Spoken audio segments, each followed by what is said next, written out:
Hi, my name is Nick Widmyer. I'm the Director of Federal Affairs here at NACC. Thank you for your interest in advocacy and government affairs. Congress will be facing a significant deadline on health center funding at the end of this year.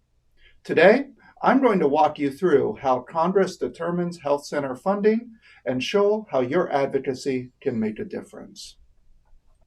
Since 2010, health center funding has been divided into two categories, known as mandatory and discretionary. Outside Congress, these two categories of funding merge together seamlessly to make one program. But on Capitol Hill, there are important distinctions in how the two are determined, and that informs our advocacy strategy. The blue part of this pie chart, about $1.85 billion in 2024, or 30% of all health center funding, represents our discretionary funding.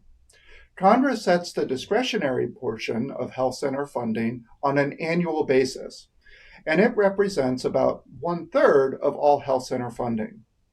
The House and Senate Appropriations Committees oversee the discretionary portion of our funding, and they evaluate that funding and they vote on it every year.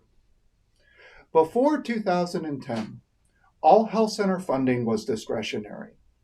Thanks to health center advocacy, Congress realized that setting health center funding on a year-to-year basis and voting on it on a year-to-year basis did not provide health centers with enough stability to plan for their patients and their community's needs. Congress passed the Affordable Care Act in 2010, which provided for the first time mandatory or multi-year funding for health centers. Unlike the discretionary funding, which Congress must vote on and revisit every year, mandatory funding is provided in multi-year chunks, which provides more financial stability to health centers and allows them to plan. The mandatory funding stream represents about 70% of all health center funding. Importantly, our mandatory funding is overseen by separate committees in Congress, the House Energy and Commerce Committee and the Senate Help Committee. When the Affordable Care Act passed in 2010, health centers received 5 years of mandatory funding. Since then, it's been a bit of a mixed bag. Health centers received 2-year extensions in 2016 and 2018, and just a 1-year extension in 2019.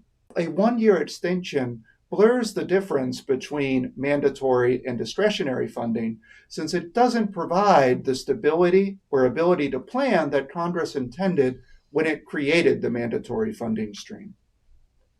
Most recently, thanks to advocacy from health centers, primary care associations, and health center controlled networks, Congress extended our mandatory funding through December 31st, 2024, a 15-month total extension.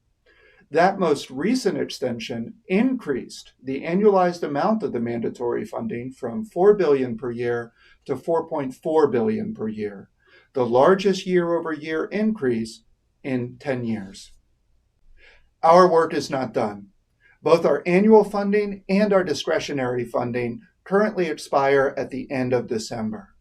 Representatives and senators from both parties want to hear from you about the financial needs of your health center and what additional funding would mean for your patients and your communities.